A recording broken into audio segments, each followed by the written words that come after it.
Hello friends, welcome to Nirmala's kitchen. இன்றைக்கி நம்ம ஒரு ஈவினிங் ஸ்நாக்ஸ் தாங்க பார்க்க போகிறோம். இது ஒரு அருமையான ஸ்நாக்ஸு, ரொம்ப ஈஸியாக செய்யலாம். அதுக்கப்புறம் இது ரொம்ப கிறிஸ்பியாக இருக்கும் இந்த ஸ்நாக்ஸு. Tea time snacks. அதுக்கப்புறம் இது டீ கடைங்களெல்லாம் கூட கிடைக்கும் இந்த ஸ்நாக்ஸு. வாங்க இது எப்படி செய்யுதுன்னு பார்க்கலாம்.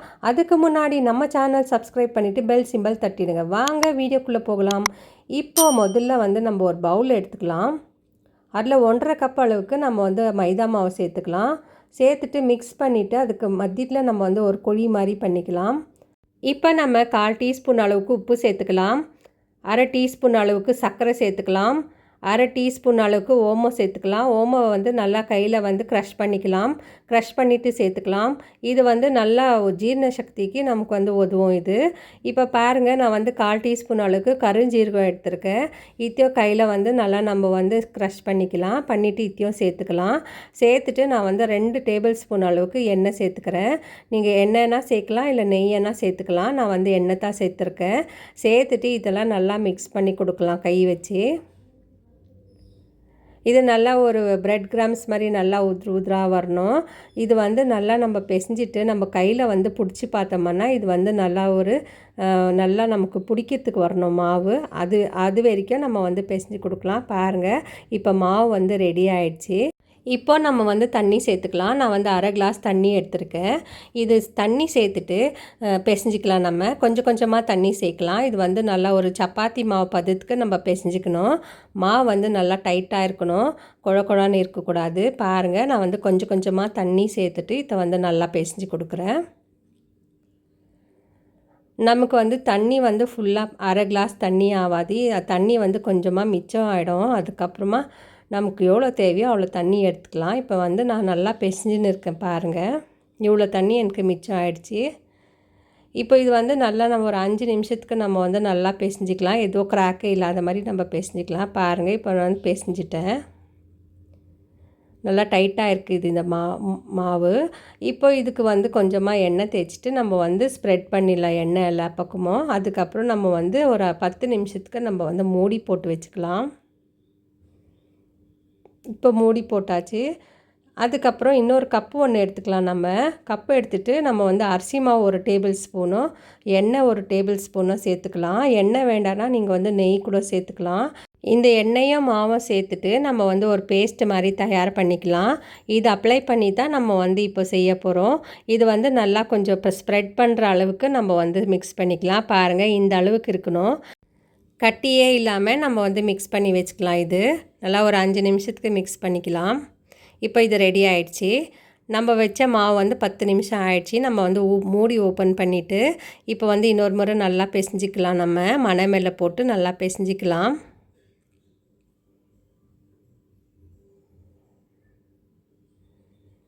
இப்போ பாருங்கள், மாவு எவ்வளோ டைட்டாக இருக்குது, நல்லா ஊறி இருக்குது. 10 நிமிஷம் இருந்தால் போதும், ரொம்ப நேரம் ஊறணுன்னு அவசியம் இல்லை. இப்போ நம்ம கையில் ஒரு முறை நல்லா தேய்ச்சி கொடுத்துடலாம். தேய்ச்சி கொடுத்துட்டு இதை நம்ம 4 போர்ஷனாக எடுத்துக்கலாம்.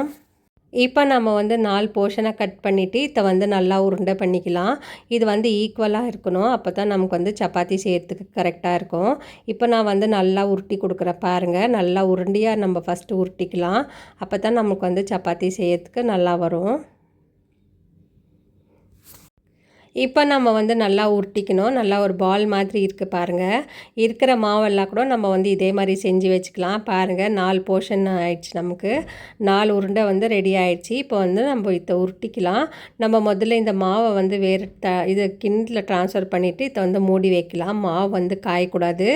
ஒரு பெரிய உருண்டை எடுத்துக்கலாம். உருண்டை எடுத்துகிட்டு நம்ம நல்லா தரட்டிக்கலாம். நல்லா ஒரு பெரிய சப்பாத்தி அளவுக்கு நம்ம தரட்டிக்கலாம். உங்கள்கிட்ட அவ்வளோ பெரிய மனை இல்லைன்னா கிச்சன் ஸ்லாப் மேலே போட்டு நீங்கள் தரட்டிக்கலாம்.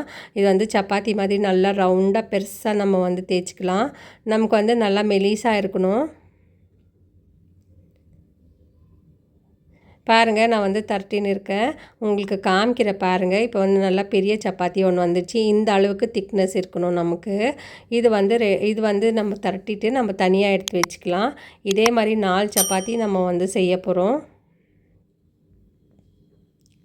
இப்போ ஒரு சப்பாத்தி ஆயிடுச்சு, நம்ம வந்து எடுத்து வச்சுக்கலாம். இன்னும் வந்து நம்ம இன்னும் 4 இருக்கிற சப்பாத்தியை நம்ம வந்து செஞ்சு எடுத்துக்கலாம். இப்போ 4 முடிச்சிட்டேன் நான்.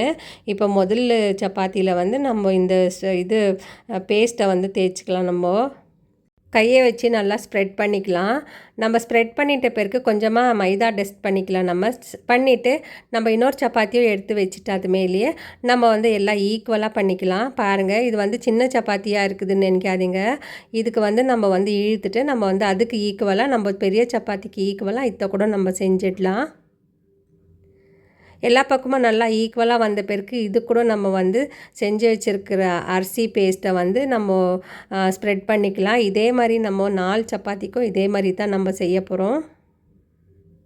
இந்த பஃப்ஸு ரெசிப்பியை வந்து கடைசி வரைக்கும் ஸ்கிப் பண்ணாமல் பாருங்கள் ஃப்ரெண்ட்ஸ். அப்போ தான் ஸ்டெப் பை ஸ்டெப்பாக நான் வந்து சொல்லி கொடுத்துருக்கேன், கிளியராக சொல்லி கொடுத்துருக்கேன் ஃப்ரெண்ட்ஸ். இப்போ நான் வந்து 4 சப்பாத்தியை ஒன்று மேலே வச்சு நம்ம வந்து அந்த இது அரிசி மாவு ஸ்ப்ரெட் பண்ணிவிட்டு நம்ம வந்து மைதா டஸ்ட் பண்ணி வச்சுருக்கோம். இப்போ இதை வந்து லேசாக நம்ம வந்து இது பண்ணிக்கலாம், உருட்டிக்கலாம். நம்ம உருட்டிட்ட பிறகு இதை வந்து நம்ம ஃபோல்டு பண்ண போகிறோம். எல்லா சப்பாத்தியும் நம்ம ஒன்று மேலே ஒன்று அடுக்கிட்டு நம்ம வந்து லாஸ்ட்டு சப்பாத்தியும் அடுக்கிட்டோம். நம்ம அது மேலேயும் கொஞ்சம் நம்ம அரிசி மாவு வந்து பேஸ்ட்டு போட்டுட்டு இப்போ பாருங்கள், நான் வந்து ஃபோல்டு பண்ணி கொடுக்குறேன். இந்த பக்கம் அந்த பக்கம் நம்ம ஃபோல்டு பண்ணிக்கணும்.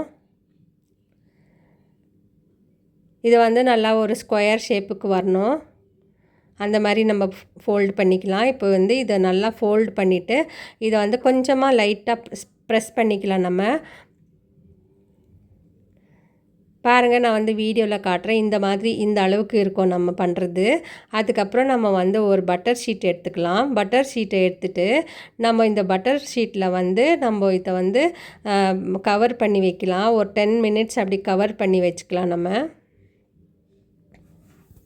நல்லா காற்று போகாத மாதிரி நம்ம வந்து கவர் பண்ணிவிட்டு ஒரு 10 நிமிஷத்துக்கு அப்படியே வச்சிடலாம். இதை பாருங்கள், நான் வந்து கவர் பண்ணிவிட்டு வச்சுருக்கேன். அதுக்குள்ளேயும் நம்ம வந்து ஸ்டவ்வை ஆன் பண்ணிவிட்டு நம்ம வந்து எண்ணெய் ஊற்றிக்கலாம். நமக்கு எவ்வளோ தேவையோ அவ்வளோ எண்ணெய் ஊற்றிக்கலாம். எண்ணெய் வந்து சிம்மில் வச்சு தான் காய வைக்கணும். இப்போ பாருங்கள், 10 நிமிஷம் ஆயிடுச்சு. நம்ம வந்து ஓப்பன் பண்ணலாம். இந்த மாவை ஓப்பன் பண்ணிவிட்டு நம்ம வந்து இப்போ இது வந்து உருட்டுறதுக்கு ஸ்டார்ட் பண்ணலாம். இப்போ வந்து கொஞ்சமாக மாவு டஸ்ட் பண்ணிவிட்டு நம்ம வந்து உருட்டுறதுக்கு ஸ்டார்ட் பண்ணலாம். முதல்ல நம்ம வந்து லேசாக உருட்டலாம். ஸ்கொயராக மாவு வந்து நம்ம உருட்டி எடுத்துக்கலாம். நம்ம வந்து இதை நல்லா உருட்டி எடுத்துக்கலாம். இது வந்து நல்லா ஒரு 1/4 இன்ச்சு வர வரைக்கும் நம்ம வந்து உருட்டி எடுத்துக்கலாம். ஸ்டார்டிங்லேயே இதோட பேர் சொல்கிறதுக்கு மறந்துட்டேன். இது வந்து எம்டி பப்ஸ் தான், டீ கடையில் விற்கிற பப்ஸ் இது. இப்போ நம்ம உருட்டியாச்சு. பாருங்கள், இந்த அளவுக்கு திக்னஸ் இருக்கணும். நீங்களும் இதே மாதிரி செஞ்சுக்கோங்க. இப்போ வந்து சைட்லலாம் கட் பண்ணிக்கலாம். நம்ம இது வந்து அன்ஈவனாக இருக்குது.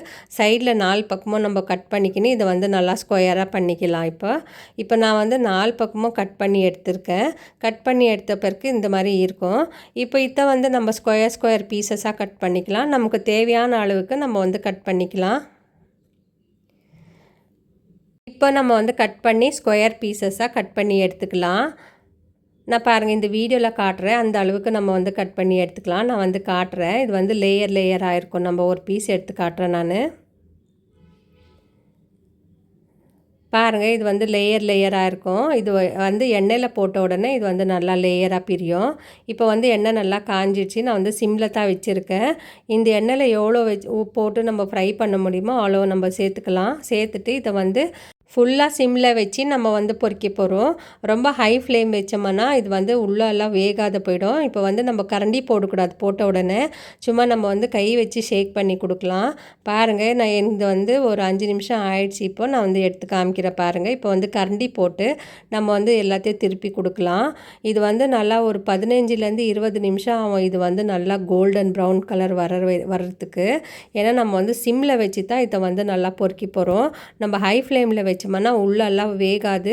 அதுக்கப்புறம் நமக்கு வந்து அந்த லேயராக வராது. நமக்கு வந்து இந்த பஃப்ஸ் வந்து நம்ம செய்யும் போது ரொம்ப நல்லா பொறுமையாக நம்ம செய்யணும். இது ரொம்ப அர்ஜெண்ட்டாக செய்யக்கூடாது. இல்லைன்னா நமக்கு மேலெல்லாம் பொறியாக ஒரு மாதிரி வந்துடும், பபிள்ஸ் மாதிரி வந்துடும்.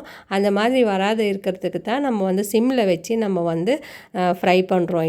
இது பாருங்கள், இது எவ்வளோ நேரம் ஆகுதுன்னா நான் வந்து ரொம்ப ஃபாஸ்ட் ஃபார்வர்ட் பண்ணிட்டு தான் நான் வந்து உங்களுக்கு காமிக்கிறேன். எனக்கு ஒரு 15லேருந்து 20 நிமிஷம் ஆச்சு இதை பொரிச்சு எடுக்கிறதுக்கு. இது இன்னும் கூட பத்தாது, இது இன்னும் கொஞ்சம் கலர் வரணும். இந்த பப்ஸ் வந்து நல்லா ஒரு ஈவினிங் டீ ஸ்நாக்ஸுக்கு நல்லா அருமையாக சாப்பிட்லாம் நம்ம. இது வந்து இப்போ குழந்தைங்களுக்கு ஸ்கூலுக்கு கூட கொடுத்து அனுப்பலாம் நம்ம ஈவினிங் வந்து ஸ்கூல் விட்டு பசங்க வீட்டுக்கு வரும்போது இந்த மாதிரி ஈஸியாக நம்ம வந்து பப்ஸ் செஞ்சு கொடுத்துடலாம். இப்போ பாருங்கள், நான் வந்து நல்லா ஃப்ரை பண்ணின்னு இருக்கேன். இது வந்து நல்லா கிறிஸ்பியாக ஆகணும், அது வரைக்கும் நம்ம ஃப்ரை பண்ணி கொடுக்கலாம். அதுக்கப்புறம் இது வந்து நம்ம ஒரு வாரம் வரைக்கும் வச்சு நம்ம சாப்பிட்லாம் இது டீ டைமில். இப்போ வந்து நல்லாவே பொரிஞ்சிடுச்சு. நான் வந்து எடுத்து வேறு தட்டில் போட்டுக்கிறேன் நான். இதை வந்து வேறு தட்டில் சேர்த்துட்டு நம்ம வந்து இருக்கிறதெல்லாம் கூட நம்ம பொரித்து எடுத்துக்கலாம். ஃப்ரெண்ட்ஸ், நீங்களும் இந்த பஃப்ஸ் வந்து ட்ரை பண்ணி பாருங்கள் வீட்டில். இதை வந்து செஞ்சுட்டு நம்ம வந்து டப்பாவில் போட்டு வச்சுக்கணும்னா நமக்கு வந்து ஒரு வாரம் வரைக்கும் இது நல்லாயிருக்கும், கெட்டு போகாது. அதுக்கப்புறம் நம்ம இருக்கிற பஃப்ஸ் எல்லாம் நம்ம வந்து எண்ணெயில் போட்டு பொரித்து எடுத்து வச்சுக்கலாம். இது கூட நம்ம வந்து சிம்மில் வச்சு தான் பொரிக்கணும். இப்போ பாருங்கள், நான் வந்து செகண்ட் ரவுண்ட் கூட போட்டிருக்கேன். இப்போ வந்து நம்ம முதல் பொரிச்சதை வந்து நம்ம ஒரு தட்டில் ட்ரான்ஸ்ஃபர் பண்ணிக்கலாம். பாருங்கள் எவ்வளோ நல்லா வந்திருக்குன்னு. நான் வந்து இது கூட டொமேட்டோ சாஸ் வச்சு தான் சாப்பிட்டேன். நல்லா லேயராக இருக்குது. நான் வந்து கட் பண்ணி காமிக்கிறேன். ரொம்ப சூடாக இருக்குது, என்னால் கையில் பிடிக்க முடியல. அதனால தான் நான் வந்து இன்னொரு முறை கட் பண்ணேன் நான். நீங்களும் ட்ரை பண்ணி பாருங்கள் ஃப்ரெண்ட்ஸ் இந்த பப்ஸை. அதுக்கப்புறம் யாரெல்லாம் எனக்கு சப்ஸ்கிரைப் பண்ணிங்களோ அவங்களுக்கெல்லாம் ரொம்ப நன்றி. இந்த வீடியோ உங்களுக்கு பிடிச்சிருந்தா லைக் பண்ணுங்கள், ஷேர் பண்ணுங்கள், சப்ஸ்கிரைப் பண்ணுங்கள். தேங்க்யூ, பாய்.